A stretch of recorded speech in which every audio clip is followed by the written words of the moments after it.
Hi, my name is Chris, and for this episode, we will have a look at the most commonly confused terms in real estate. But before we start, please click like and subscribe.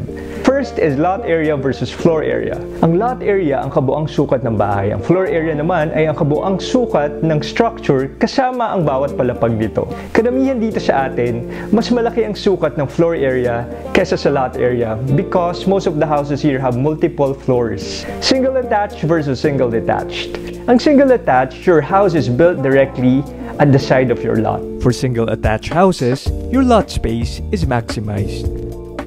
For single detached, your house sits in the middle of your lot, so there are open spaces around it. So if you want privacy or a garden around your house, you should go for a single detached. TCT versus CCT.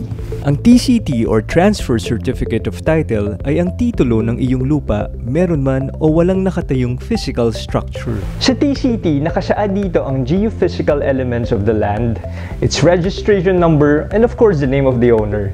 On the other hand, ang Condominium Certificate of Title or CCT certifies ang pagmamay-ari mo ng isang condominium unit specifically. Ang CCT ay limitado lamang sa airspace, your particular unit number, of course the particular floor ng iyong property. Equity versus down payment. Down payment is usually set by the seller to finalize the purchase.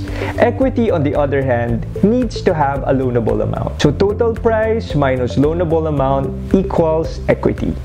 So ang equity ay malalaman lamang after we determine the loanable amount of your buyer. Contract to sell versus deed of sale. Ang contract to sell is the agreement between the buyer and the seller.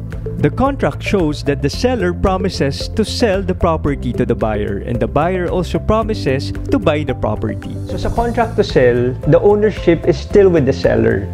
In pre-selling properties, you can ask for a contract to sell. This is because certain banks, including HDMF or Pag-ibig, require this document to process your loan.